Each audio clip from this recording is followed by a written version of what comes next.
Welcome! On behalf of my colleagues at the Positive Psychology Center and my colleagues at the College of Liberal and Professional Studies here at the University of Pennsylvania, I'm delighted to welcome you to our virtual information session about the Master of Applied Positive Psychology program.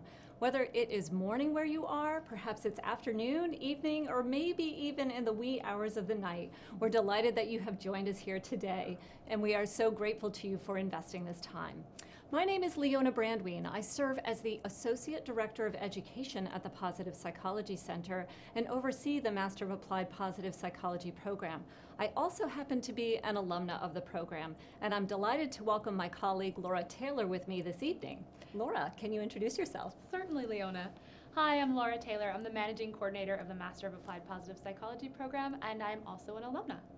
Wonderful. Together, Laura and I are going to be taking you through and sharing a little bit more about this program and helping you to understand the Master of Applied Positive Psychology program at the university, what it entails, and whether or not you might be applying and joining us in the classroom in a year or two. Let's dive into our agenda for this evening.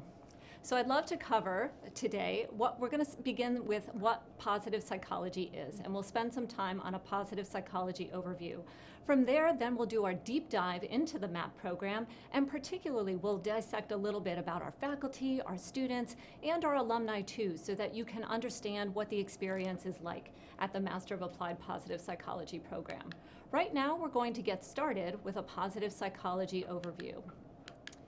Now, many of you may recognize this gentleman. This is Martin Seligman, or as he's known around the PPC and in our MAPP classroom, Marty. Marty is known as the founding force behind the field of positive psychology, and he founded that field when he was elected president of the American Psychological Association in 1998.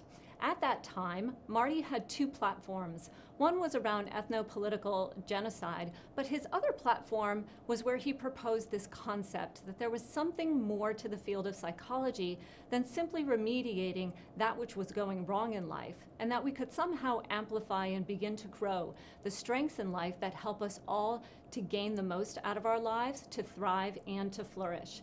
And so Marty proposed that beyond prevention, simply preventing the bad things from happening, we could actually begin to promote things and begin to create a more flourishing world. After his 1998 presidential address, he partnered with Mihai Csikszentmihalyi and authored an important study that was published in American Psychologist in the year 2000.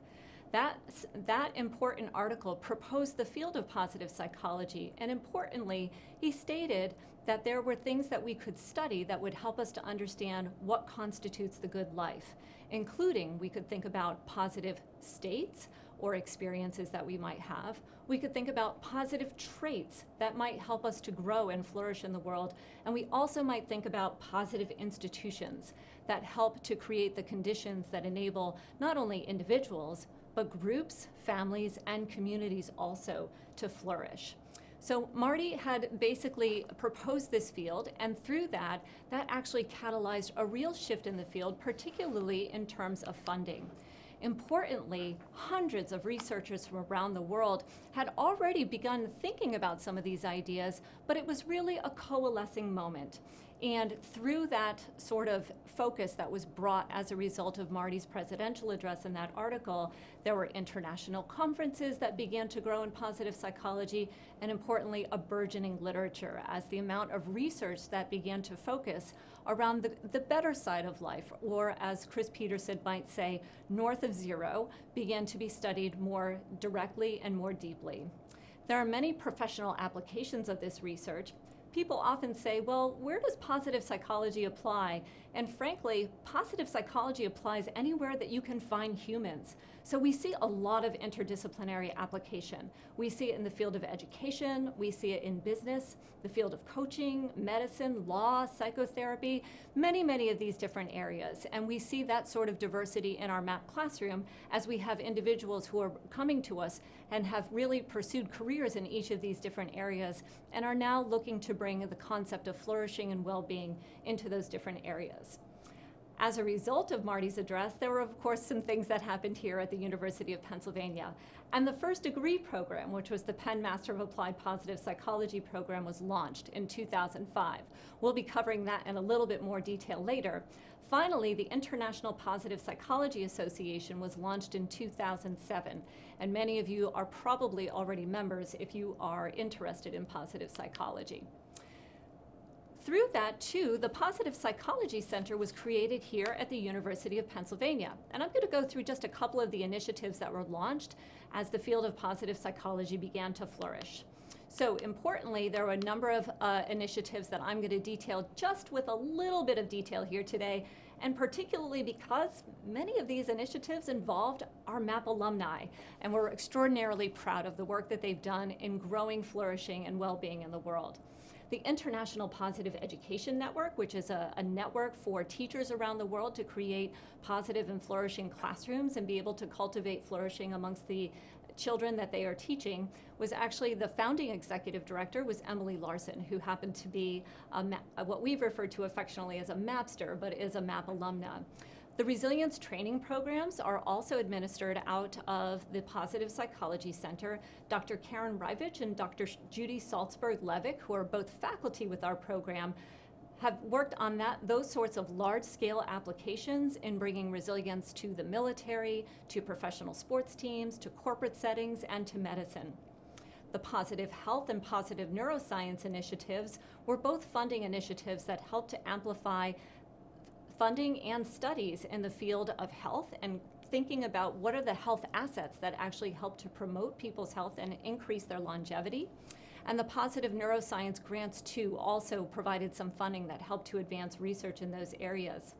Many of you will be familiar with the Character Lab, and we put the word Duckworth in there so that you would know that that's Angela Duckworth's Character Lab. As you know, Angela has written the book Grit and is a member of our Positive Psychology Center team. And she has spun off the Character Lab, which is a lab where they actually study positive character traits and how to cultivate those in children.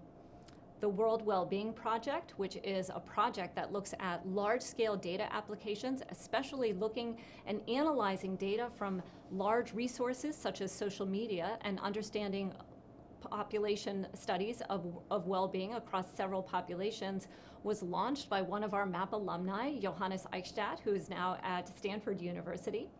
The Humanities and Human Flourishing Project studies the integration of the humanities and how they influence all of us in helping to create a more flourishing world. James Pawelski, who I'll be speaking about in a moment, is actually the principal investigator on that particular project. And then we also have two more that are actually also driven by MAPP alumni. The Primals Initiative by J.R. Clifton, where he is studying how the perspectives that we bring to the world, overarching perspectives such as the world is an enticing place or the world is a scary place, might influence our perspective and indeed how we act in the world and our levels of well-being. And then finally, spirituality and self-transcendent experiences. David Yaden, who also graduated from the MAPP program, is studying those particular areas and importantly, whether or not some of those transcendent experiences can yield long-term benefits in terms of well-being. So there's a lot that's going on at the Positive Psychology Center, and I'd be remiss not to mention the MAPP program, which is a shared initiative of the PPC and the College of Liberal and Professional Studies. So the MAPP program is where we're going to be investing some time here today, and I'm going to spend just a little bit of time speaking about the history of the MAPP program. So the MAPP program was launched in 2005, and when Marty got this idea that he wanted to create an opportunity for practitioners to come and be educated in positive psychology so that they could create positive change in their areas of the world, he needed somebody to direct that program. And he looked no further than Vanderbilt University, where he found James Pawelski. James now is at the University of Pennsylvania and came here in the spring of 2005 with the intention of launching the MAPP program here at the University of Pennsylvania. So he is our founding director, and I also want to mention he's the founding executive director of the International Positive Psychology Association. So in addition to that, of course, he is a professor of practice and studies the humanities and human flourishing, but importantly, James oversees the MAPP program overall. So when he arrived in the spring of 2005, they were trying to keep their expectations low and wondering whether or not they would actually be able to launch and have a flourishing program, and whether people would even be interested in this idea of positive psychology. So they thought perhaps we might get maybe 10 or 12 students in that first year. So let me show you a picture of our first MAPP class. This was our 2005-2006 class, and as you can see, it's a group that far exceeds 10 to 12. So then they wondered, well, perhaps that was just a blip on the radar. It's the launch of a new program. People are very excited. Will it sustain? So as you can see, this is the 06-07 class, the 07-08 class, and you're noticing probably a trend that it is starting to sustain. If you look closely in this 09-10 class, you'll find my smiling face somewhere in the crowd. Laura, I think we're going to see you in just a couple of images here as we continue to page through. And as a matter of fact, yep, there she is in the 2013-14 class, the 2014-15. So you can see the trend. And this is a traditional picture we take in the Master of Applied Positive Psychology program. When we hit our 10 years in the MAPP program, we had a celebration, an anniversary celebration, and invited back our alumni, which you can see in that photo. We do like to have celebrations in positive psychology. And of course, the program continues to sustain. And now we are finally in our 15th year of MAPP, which is just extraordinary. And we're delighted to be able to be in that position and have been so fortunate that now over 500 alumni have graduated from this program and are each making change in their area of the world. Well, right now, I'd love to turn things over to my colleague, Laura Taylor, and she's going to spend a little bit more time helping you to understand the details of the MAPP educational design. Laura? Thank you so much, Leona. So MAPP is intended to provide you with an extensive academic preparation in positive psychology. It's going to look at the theory, empirical foundations of positive psychology, as well as the application, so that you can take the education that you received during the MAPP program and move it forward in your own domain of expertise. It is 1 year of full-time study. So you would begin each fall and you would have a full calendar year completing your capstone project at the end of the summer. It's a hybrid model, and that means that you're going to have intensive on-site classes about 1 weekend a month. We'll go into that exact detailing in just a moment, but there will be distance learning periods between the on-site meetings. So importantly, you will be in full-time study throughout the calendar year, not just in those on-sites. And it's a professional degree program, which means it's not necessarily a research master's. Some students do opt to use the MAPP program as a foundation to move forward to research in a PhD, but the majority of our students are looking to be scholarly practitioners in their domain of expertise. And therefore, the focus on the theory and application of positive psychology in the professional context is a great pairing for them. It's important to note that it is not a licensure or credentialing program. The Masters of Applied Positive Psychology program is usually looking at students who are working in non-clinical populations. Therefore, we leave the licensing and credentialing programs to other programs that would be making sure that you understand the ethical application of psychology for clinical populations. So know that in MAPP, you will be getting this grounded theory and application of positive psychology. There are some wonderful benefits that come from our hybrid design. In fact, it permits students to continue working full-time. We encourage it. This is what helps to inform your practice of positive psychology and the application, and it does not require residency in the Philadelphia area. In fact, it allows students to commute from as far away as Europe, Africa, Asia, and Australia each year, giving diverse perspectives to our cohort and allowing our classroom to have robust discussions around the implications of the theory and research for particular populations. It's also enhancing the educational experience through that diversity. So not only do we have diversity in location, we have diversity in professional domain experience. And importantly, a hybrid program enables us to have a participation of leading faculty from a variety of institutions. While we certainly have a stronghold of faculty here at the University of Pennsylvania in positive psychology, we're delighted to welcome a range of faculty and professors on those weekend lecture on-sites to share their firsthand experience with you. Courses in MAPP are designed to go through the 1 year. So you'll notice that in the spring, we will start with applying positive institutions. And that course is actually, coordinated by our own Associate Director here, Leona Brandwein. And it's designed to really help you see what it's like to get into the nitty-gritty of a service learning project and see that application moving forward. There's also positive psychology in individuals, which helps you look at those traits that help individuals thrive. And that's with Judy Salzberg-Levick and Karen Rivich, who you heard mentioned from the Penn Resilience programs and PRP at the Positive Psychology Center. We have Positive Education program, and that is looking at education across the lifespan, not just in the traditional classroom, to ensure that we all are continuing to learn and grow across a lifespan. And that was currently being taught in the spring of 2019 by Allison Mackey. The Humanities and Human Flourishing course is by none other than Dr. James Pawelski, our director. As Leona mentioned, he has a $2.5 million grant working at that intersection to see how the humanities can bring human flourishing into the world. So our spring courses are really looking at this deep depth of application. And that's what our current class will be diving into in just a few short weeks. Yes, they will. In the summer semester, we will have a capstone project. And that is the culminating project of the MAPP program. That is how you are going to take the deep theory and research and practice you've learned throughout the year into your own direction and begin to spin that for your own professional applications of positive psychology. The independent project will integrate that learning, but it will also be supported by an academic advisor that you're paired with through the program. And it'll help advance the application of positive psychology more broadly in the field.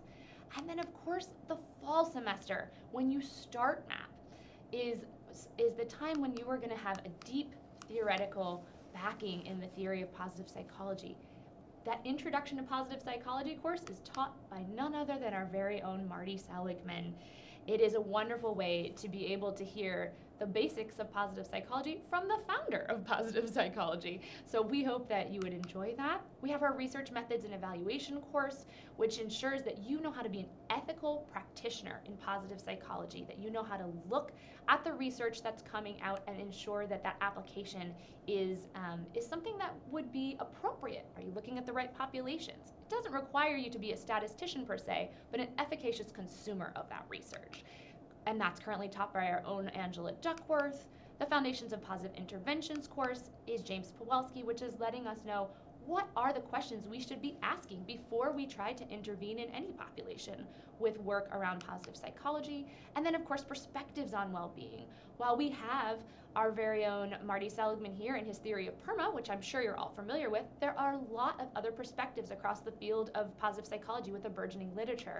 And Leona Brandwein coordinates a variety of instructors to come in and ensure that we are learning those varied perspectives from moral psychology and community psychology and physical health psychology so that we can all find well-being and flourishing together. So what you see here is an example of how the MAPP program has worked in the last calendar year. And I will encourage you to know that the program is always iterating and ensuring that we are giving you the best science that comes forward. So while this is a wonderful example of what you've seen, of what you can expect, and we do guarantee that you will have grounded theory, research, and practice in positive psychology, it may look a bit different in the year you arrive because we're always ideating. So know that that's what's coming forward. But what would your MAPP experience look like if you were to matriculate in the fall of 2020? You can find these dates on our website. These are the on-site dates. And you might at first blush say, oh look, five keen on-sites in the fall semester looks pretty easy. But let me remind you that distance learning periods are between every on-site, and that you will be a full-time student throughout that entire period. Our alumni say that they worked about 25 hours a week on their work in MAPP, and so that's something that you can expect to dedicate that amount of time to your educational studies during the course of MAPP. And it's something to consider when you're thinking about how you're going to balance family life and work life. So please be sure that you're, taking that into consideration now as you plan. And you'll follow a similar cadence in the spring. So again, there are 5 on-sites with the spring courses and those distance learning periods between. And I'm going to turn it back to Leona Brandwein so that she can tell you a bit more about the faculty that we are so lucky to have in this program. Leona?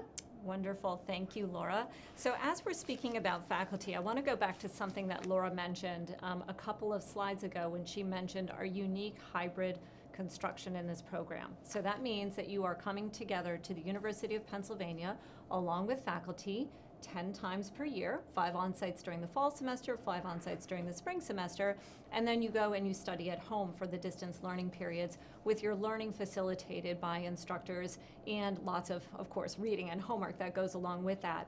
So that unique hybrid design not only enables our students to travel in from all over the world, but it also enables us to bring faculty in from all over the world. Now, certainly at Penn, we are so fortunate. We have some extraordinary faculty here. Obviously, Marty Seligman is here. We've got James Pawelski here. We've got Angela Duckworth here. We've got Adam Grant here. We've got Dr. Karen Rivich and Judy Salzberg here. So we have a lot of excellence here at Penn, and we're very fortunate to have those resources. And that hybrid design also enables us to expand our community and network of faculty and bring in visiting faculty who can come in and share their expertise with you directly. So that means that when you're learning about appreciative inquiry, you learn it directly from David Cooperrider, who is actually the creator of the concept of appreciative inquiry. When you are learning about concepts such as moral psychology, you're hearing it from individuals with particular expertise in moral psychology, like Paul Bloom from Yale University and John Haidt from New York University. So we're really fortunate, and we have this extraordinary mix of individuals who come from the University of Pennsylvania to anchor the program, and then are complemented with individuals that come to us from universities all around the world.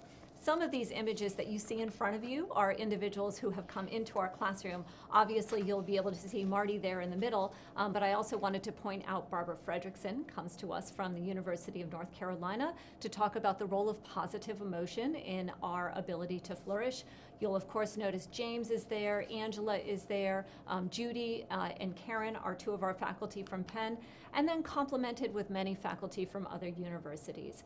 Jane Dutton comes to us from the University of Michigan to help us to understand how high quality of connections within the workplace enable workplaces to thrive. Ed Diener, one of the leading scientists in subjective well-being, and frankly, one of the leading scientists in measurement in the concept of happiness. Of course, Ed is a senior scientist with Gallup. He's had a full career at the University of Illinois and now teaches at the University of Utah. Ed comes to us as a lecturer and helps us to understand those concepts more robustly. You see Paul Bloom there. You see Barry Schwartz, who was formerly with Swarthmore and is now with UC Berkeley. You can see John Haidt there from NYU, David Cooperrider from Case Western, Jane Gillum, who's one of the co-founders of the Penn Resiliency Program and integrates that program not only into local school districts but around the world in areas like India, and John Rady from Harvard University. So we're so fortunate that hybrid design brings many gifts with it. It brings gifts for you as a student because not only does it enable you to remain domiciled in your own community, but it brings gifts because it enables our faculty to come together. And that really does create a very unique community and network of experts and individuals who have this shared vision of creating flourishing in the world. I'd also like to share with you, as we're speaking about our faculty, we did go out and ask our faculty to share some words of wisdom with us. So I'm going to turn things over and you'll get to hear directly from their mouths what their experience is like within the MAPP program. I've been teaching in MAPP for, I guess this is my 7th year, so nearly since the beginning. And I think before I started teaching formally as a professor, I was a teaching instructor helping with Marty Seligman's course. So I feel like I've been with MAPP since its inception, and I love it. I teach research statistics and research methods, which we offer in the fall, because I think the focus of the MAPP program is really to go beyond, self-help and intuition, and to advance students to a point where they actually have a really firm scientific understanding of these concepts, flourishing, meaning, character, well-being, and equip them in ways that you know, they wouldn't be able to do the same kind of work had they not come to MAPP. So I teach that every fall, and I love it. We really try to have a hands-on approach. So there's a lot of reading of primary research articles. I teach them how to read a document like a graduate student or a professor would. We do statistics, so by the time they leave me, you know, they have, I think, a fairly decent grasp of kind of first-year graduate statistics. And then we do a lot of sort of hands-on working on study designs as well, where again, the students are actually constructing the studies and carrying them out, not just, you know, reading about it in a book. I love MAPP students. I mean, I really do. It's this kind of very unusual group because they are both outliers in their intellectual curiosity and their intellect itself, but also just on, you know, kindness and empathy. I mean, you just won't meet a nicer, more positive, happier, humane group of people. So, you know, every MAPP course, I think, like, well, this cohort could never be as great as the last one, and every year I'm proven wrong. There's a lot of hugging, there's a lot of thanking. It's just a really terrific group. I mean, it's really my favorite class to teach. Well, I've taught just about everything in psychology except statistics, I think, over the last 50 years. MAPP is the single best educational experience that I've had as a teacher and that I think my students have had.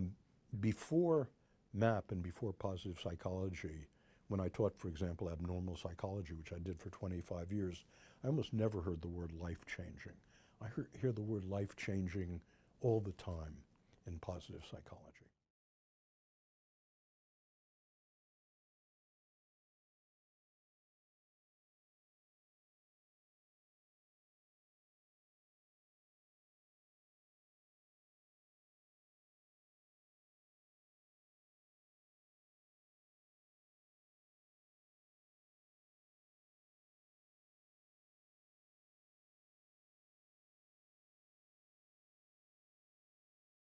Student, and I'm sure you're dying to know what it's like to be in the MAPP classroom.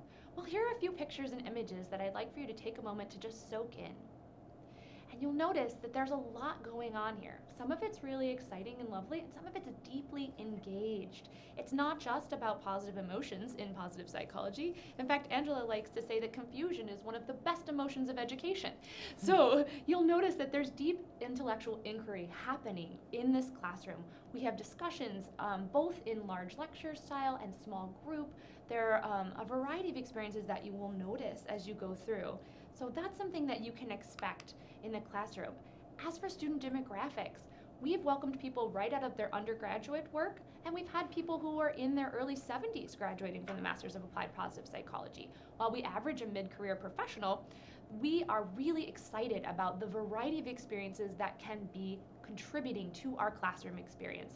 No matter where you are in the lifespan, you have something wonderful to bring into the classroom and that would enrich our discussion so that we could continue to think about how people thrive and what can help their human flourishing. You'll notice that we have been able to welcome a variety of countries into the MAPP classroom so far, and if your country's not represented, just know it's because we haven't had the opportunity to welcome you just yet. We're excited to continue to expand that list as we do value the diversity and inclusion around being sure that we are getting diverse perspectives from the field of positive psychology in our classroom. And this particular map might have a little significance to our own Leona Brandwein. Leona? Oh, sure. This map was actually created by one of my classmates, Kathy Snyder, who's from Michigan. And Kathy brought in a map during one of our early map summits and asked everybody to put a pin with where they were from the world. In my particular class, we actually welcomed 4 individuals from the Southern Hemisphere. We welcomed 2 individuals from Australia and 2 individuals from New Zealand. So I will tell you, Laura, that when I was feeling really fatigued in class and feeling as though I couldn't pay attention or needed to go out for a walk at a coffee, all I had to do was think about my colleagues that had flown 22 hours to be in that same classroom, and it immediately refocused me. Oh, 100%. And we're so delighted to have had that experience and that value of the time because we don't have to domicile in Philadelphia to be a part of the student classroom. It really does enable this enriching discussion and valuable seat time, as you just described. So we're wondering maybe what do students have their professional expertise in? As Leona said, positive psychology really can be applied wherever there are human beings. And we've seen a variety of professionals come through the health perspective. For instance, surgeons and nurse educators, physical therapists, psychiatrists, public health advisors, registered dietitians, a physician's assistant, and even an orthodontist that wanted to ensure that every smile he put on a patient's face was actually authentic and not just coming from the dazzling teeth that he helped ensure were in the right place. In education, we have quite a number of alumni who have come through: administrators, teachers in the public, private, and charter systems, consultants, as well as school counselors who've come through in that division. In business, we find human resource directors and executives of larger Fortune 500s, but also nonprofits, coaches and consultants, entrepreneurs, venture capitalists, recruiters, you name it. That's continuing to be something that we are excited to welcome and see develop and grow as a force for well-being in the world. We've had quite a large inn of lawyers come through the MAPP program, and they're really interested in well-being in a particular population that tends to have high levels of burnout and suicide. So that's something that we're really excited to see our alumni out in the world working to improve. And then, of course, a whole range of other professions that are not listed there. So social workers, directors of nonprofits. We've had several people come from a spiritual background: rabbis, a Catholic priest, and a chaplain resident. We've had a variety of humanities and performers, professional actors, musicians, and comedians come through. Engineers. We even had a UN peacekeeper from the Sudan come through. Military personnel, journalists, and state and government elected officials. There's really no area where you couldn't apply it. So your vision for application, which we will look for and talk more about that application in a moment, is really the only thing that's limiting here. So please know that if you don't see yourself represented, it just means we haven't gotten to read your vision yet, and we'd love to see that come through. And of course, I'd be remiss if I didn't include those who are coming right out of college. About 25 to 30% of our students are using MAPP very strategically to forward their careers and give a basis for what's moving forward. So you'll see, again, classroom dynamics, lots of celebrations and fun times in the MAPP classroom, but also this learning, this cohort environment, deep engagement at both a large and small group level. We've got presentations, and I feel that this classroom experience will be varied. So depending on how you learn best, there will be something for you across the cohort experience. So just know that that is who our students are, but all students aim at some point to become alumni. Leona. Sure. I'd love to talk a little bit about alumni. So you might be thinking right now, what can I do with a MAPP degree? Well, the first thing you can do is graduate. So of course we want to make sure that you're able to walk across the stage and receive the diploma that you've worked so hard to earn, because it is a very intensive year of full-time study. Often we say with the MAPP program that the good news is that you get your master's in a year, and the bad news is that you get your master's in a year. So I won't sugarcoat the fact that it is a very intense year. But I think that really where the rubber hits the road is how we begin to understand what happens out in the world with those individuals who have acquired a MAPP degree, and what do they do? So our MAPP alumni, so remember that Laura had mentioned that many of our students who come to us are mid-career professionals. They've got a domain of expertise or an area in which they work. Perhaps they are a physician, perhaps they are an attorney, perhaps they work in a nonprofit organization, perhaps they're working in the business sector. So they have an area of expertise, and they come to us with a vision for what they want to do to apply positive psychology in order to increase flourishing in their corner of the world. So as you're thinking about what can I do with a MAPP degree, it's about fusing your MAPP degree and with the interests that you already come with. So if you are working perhaps as a teacher in the classroom, you may be interested in how can I integrate the concepts of positive psychology to help my students flourish, both academically and as individuals, as they're building the life skills that enable them to be contributing citizens of the world. If you are perhaps a physician or a clinician, you might be thinking about how can I ensure that we're preventing burnout amongst our physicians and clinicians to ensure a sustainable workforce. Remember that we want to also have joy in work for those individuals, and that strong, healthy physicians and clinicians also create strong and healthy patients too. So these are some of the ways that people are fusing their MAPP degree with the work that they're doing in some of these different professions. I'm going to show you some data that dates back to about 2014, so it's a little bit old, but this comes from our MAPP alumni website. And if you're interested in checking out some of our MAPP alumni, if you go to mappalum.org, you'll be able to find more information about the 500 plus alumni that have now graduated from the program. We feel so fortunate to have this extraordinary community. Some of those MAPP alumni are business owners or chief executive officers within organizations. Many of our MAPP alumni have authored books, and we've actually had quite a number of books that have even come out just in the past year. They are also, I will mention that the MAPP program does rely heavily on writing, so it does build your writing skills heavily, and you'll see that reflected in this slide, as books are now being produced, as well as articles and journal articles. And so our alumni are continuing to contribute to the greater world, not just in sharing the knowledge that they currently have, but thinking about new ways to be able to apply this information so that we are building a better world for everyone. We're also proud to say that our MAPP alumni serve as leaders in the field of positive psychology. So positive psychology has been growing in leaps and bounds, and not just through the International Positive Psychology Association, which is really an umbrella network that covers the global picture in positive psychology. But more locally and regionally, there are some new associations that have been started by none other than MAPP alumni. I'd love to give a shout out. The Canadian Positive Psychology Association, Louisa Jewell and Lisa Sansom were both instrumental in the launch of that association.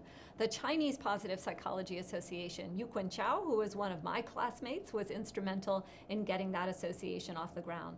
The Colombian Positive Psychology Association, Andrea Ortega from Colombia, who came to our MAPP classroom about 4 years ago, was instrumental in helping to get that off the ground. And then the Japan Positive Psychology Association, Carrie Uno, who is from our MAPP classroom, and I want to say that Carrie was MAPP 2, was instrumental and is also a leader in that community. Many of our alumni are teaching at the university level. So there is, as you can see, there are a lot of ways that positive psychology is not only growing in terms of its application in various sectors, but also continuing to teach and continuing to build the next group of practitioners so that we can continue to build flourishing in this world. This is an image of our MAPP capstone distribution. So we have a public benefit here at the University of Pennsylvania that is called Scholarly Commons, which is an area for our scholars and students to be able to share their research with the greater world so that it can continue to flourish and do some good in the greater world.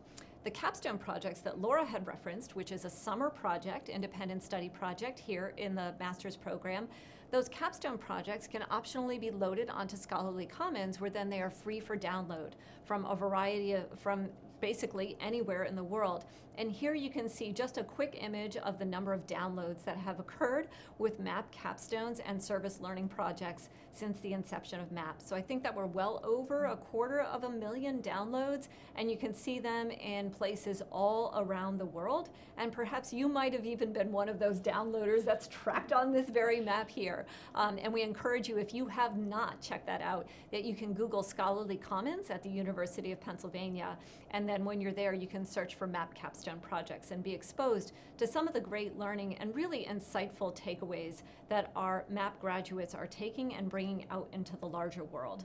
So it's pretty exciting what our alumni are involved in.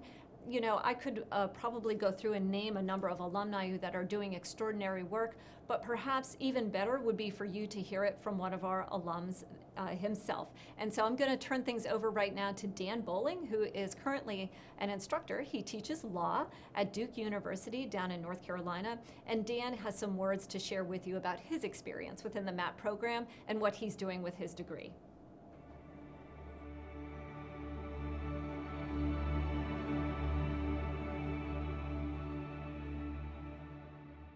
My name's Dan Bowling. When I was in my late 40s, I was head of human resources for a major global company.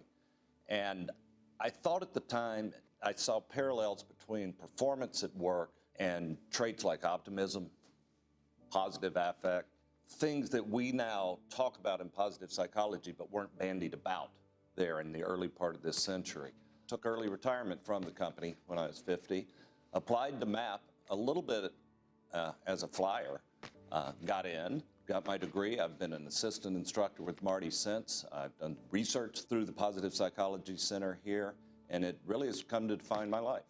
When I went to MAPP and graduated, I thought I'd go back into the corporate world, be a consultant and work with major corporations, and I do some of that. I have a small consulting firm. Primarily, though, my application of and how I've used my MAPP degree is in the academic world in the field of law.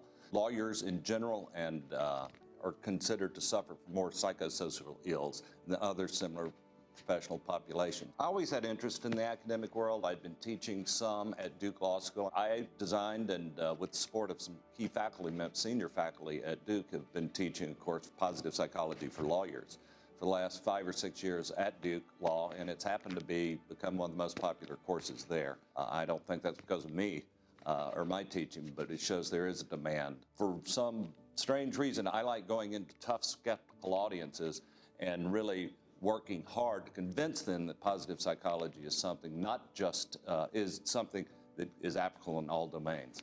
Chris Peterson once wrote something called Looking for Love in All the Wrong Places, talking about applying positive psychology, be it in the Army, like some of my colleagues have done, with investment firms in the for-profit sector, or in the law. I try not to think in real big, sweeping, grandiose terms about myself and whatever legacy I left. Maybe if my writing, my coaching, my counseling, my example help realize that positive psychology is not just it's not a narrow niche field. It is something that can be applied in everybody's life. Maybe that's a little piece of making the world a better place.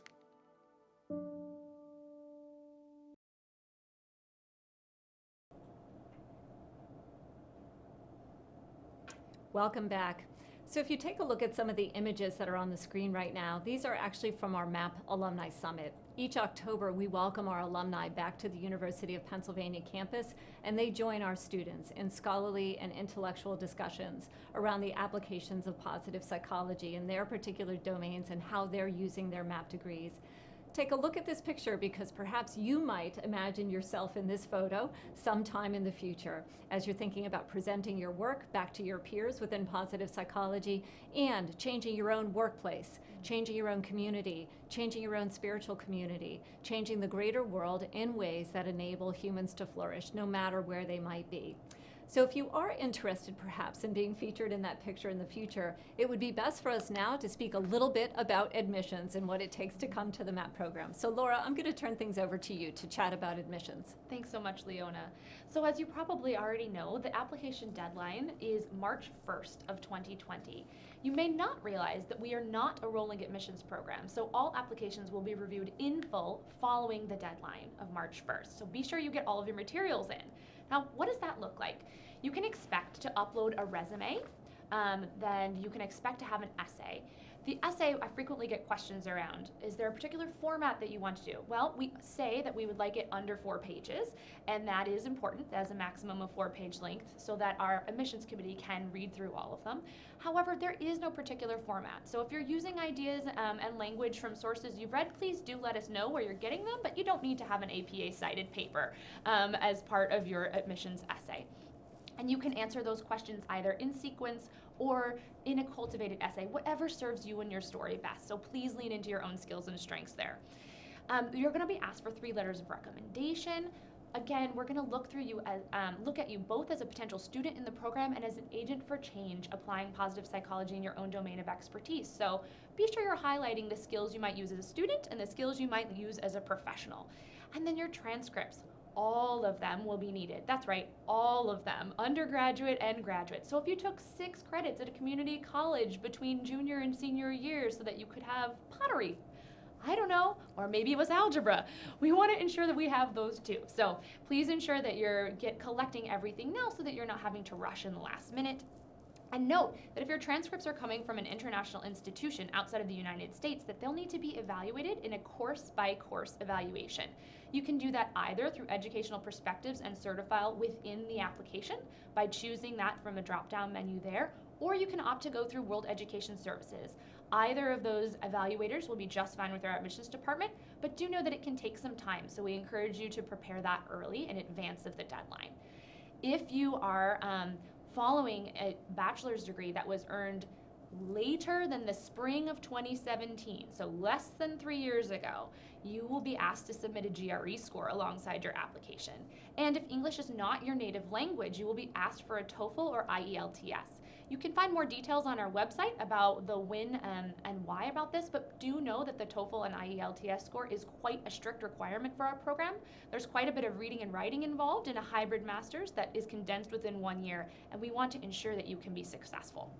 And so that you know how it works on our end in the admissions process, you can expect to receive an admissions decision by the end of June. So all decisions will be released by the end of June.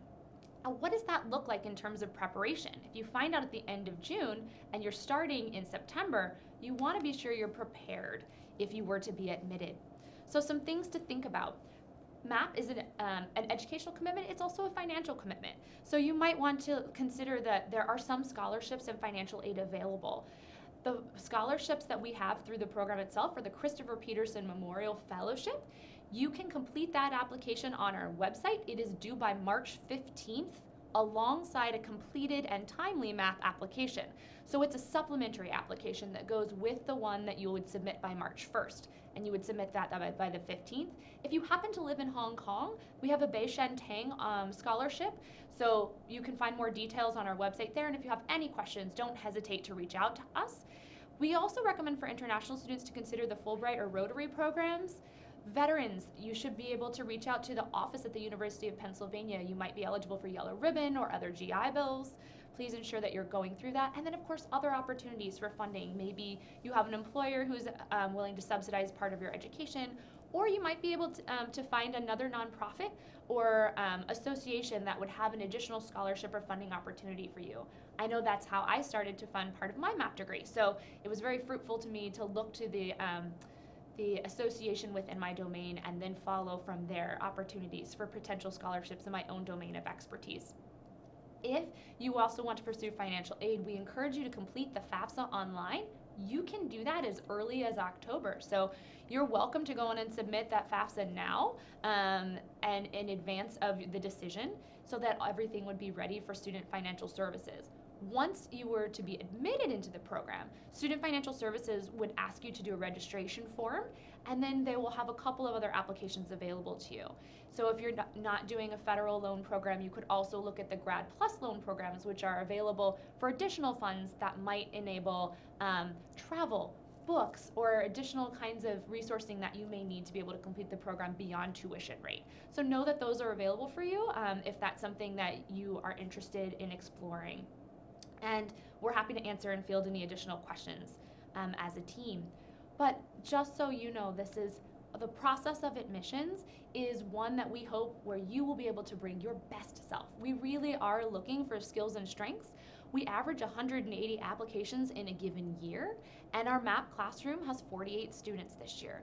That is an expectation that you can have, and we really hope to review your application this year and be inspired by a realistic and inspiring vision of application of positive psychology through the words on your page. See the skills and strengths that you're bringing to the table through your resume and through your letters of recommendation so that we can get a real picture of you with the admissions committee. So please put your best foot forward and know that we are excited to give it a look. And now, we're going to be turning to a Q&A session. Yes. So if you'd like to join us, some of you have already found that there's an active chat in the on the page of YouTube.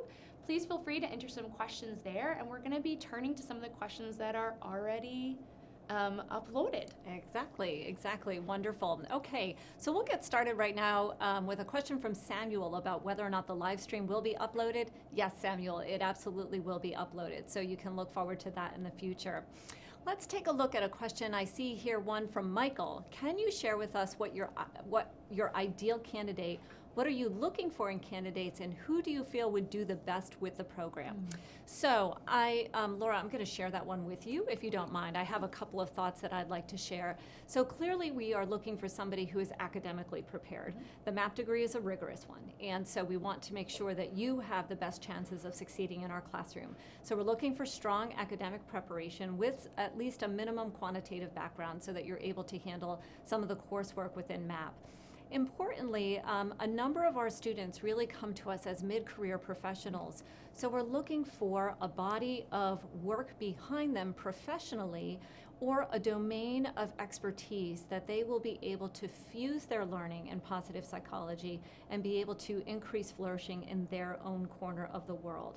So as you are pulling together your application, be thinking about your own vision for how you want to apply positive psychology. Perhaps that's in the interest of increasing flourishing, increasing well-being. It might be in the interest of increasing character traits within a particular domain. For instance, we had one MAPP alum who was working to actually increase bar exam pass rates for African American attorneys.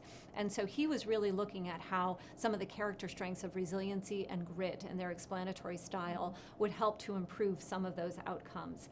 So we would encourage you to think about some of those things. And importantly, if you are not somebody who has that lengthy professional career behind you, perhaps you just graduated from undergraduate last year, and you might be using MAPP as perhaps pre-professional training, then we would be looking for somebody who not only has a strong academic background, but somebody who also brings leadership in a variety of areas.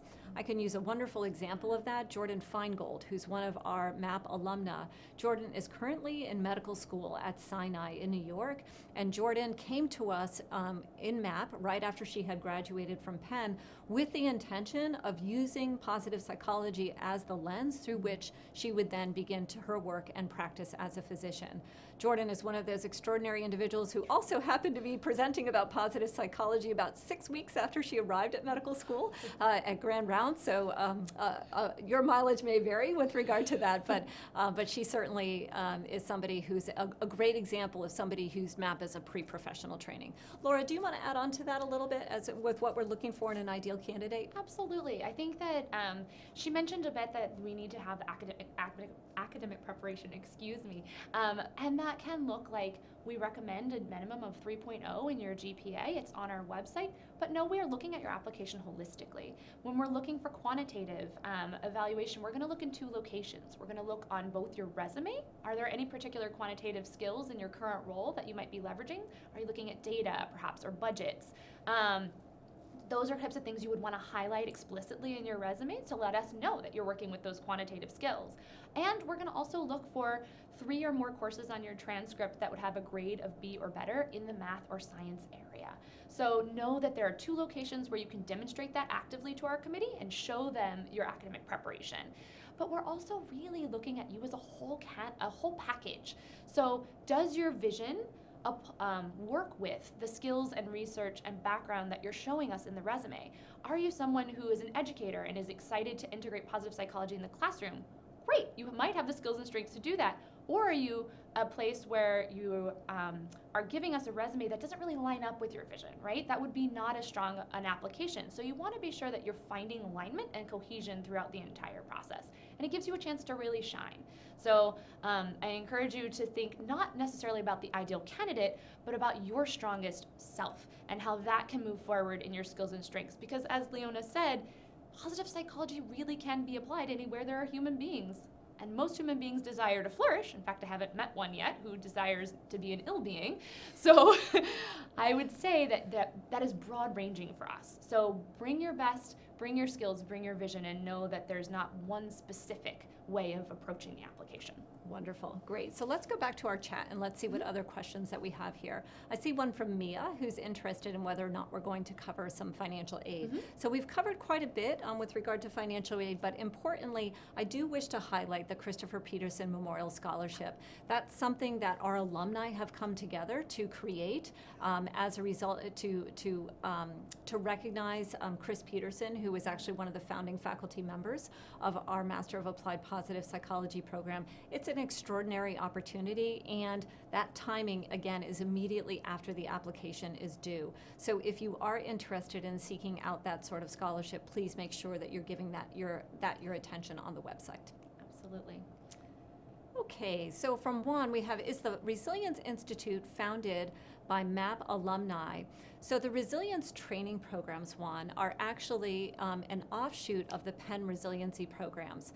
Dr. Karen Rivich and Dr. Judy Salzberg are the two individuals who worked to create the Penn Resiliency Program in collaboration with Dr. Jane Gillum, another one of our faculty members.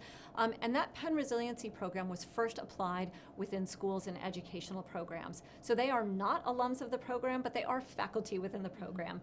And importantly, that resiliency program has now been applied besides within schools, where it has some really terrific outcomes and a robust portfolio of evidence behind it, but as I had mentioned earlier, in a variety of other settings, including professional sports teams, corporations, the Department of Justice, I think, is actually one of our most recent organizations that's working with us with regard to that, as well as medicine. I believe that Yale School of Medicine also worked with Penn on that.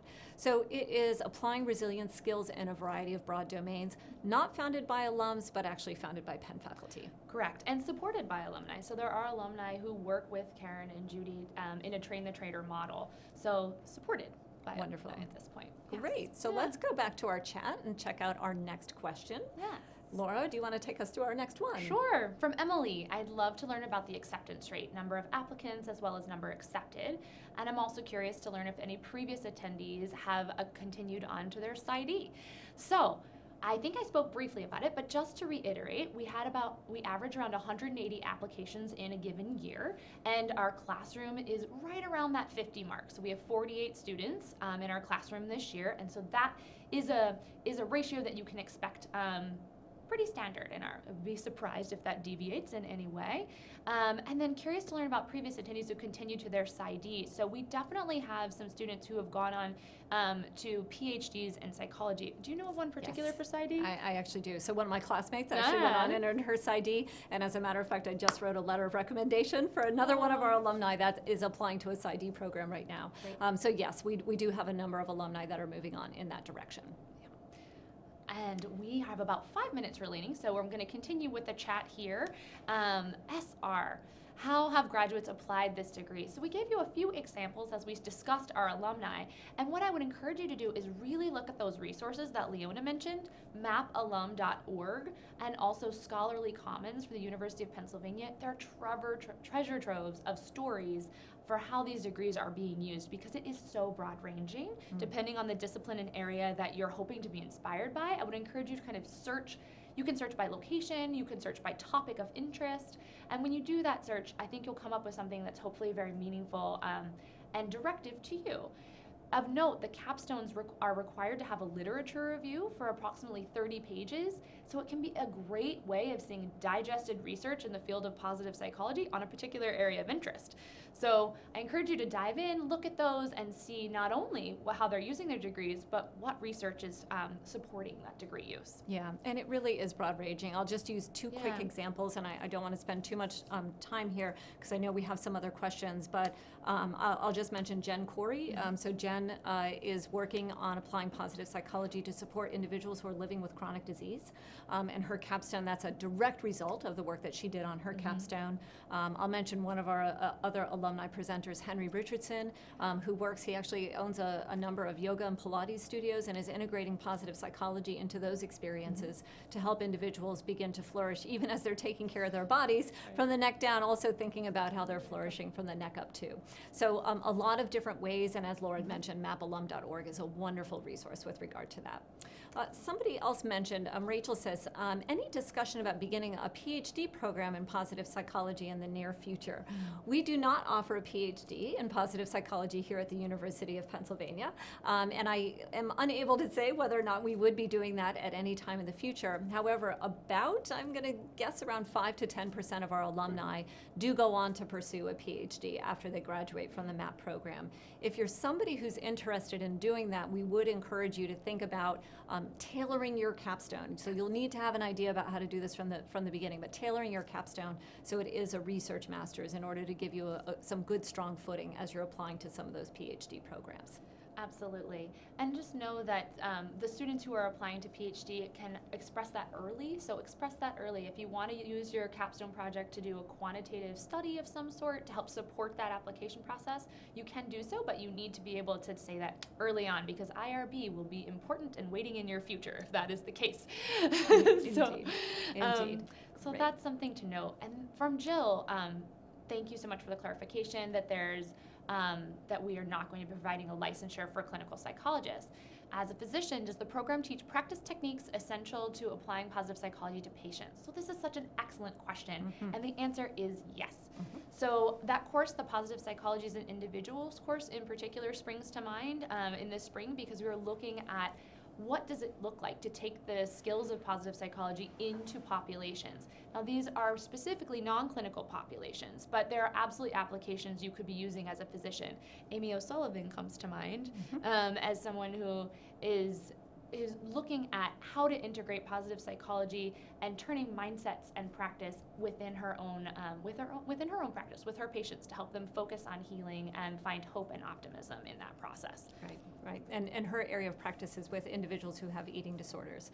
And so there are a variety of areas. Importantly, again, this does not provide licensure, but many of the skills you had mentioned, Jill, cognitive behavioral therapy, I think perhaps I might not be overspeaking by saying everybody can benefit from cognitive behavioral therapy, including non-clinical populations. So yes, some of that skill building is incorporated into the degree. So I am mindful that we are running very short of time, and we are going to, alas, need to bring this to a close. But if you still have questions, please do reach out to us. You can reach us at our website. I would encourage you to go to pennpositivepsych.org, where you can actually find out about all of our programs in positive psychology, not just the master's program, but also our undergraduate online degree in positive psychology and our MOOCs, or our massive online open courses. And so here you can see that website, pennpositivepsych.org. We are accepting applications right now, and you can reach out to us with questions. Perhaps that question that you ask might be the impetus that helps you to feel confident enough to send that application into us and join us at the University of Pennsylvania. Thank you so much for your time.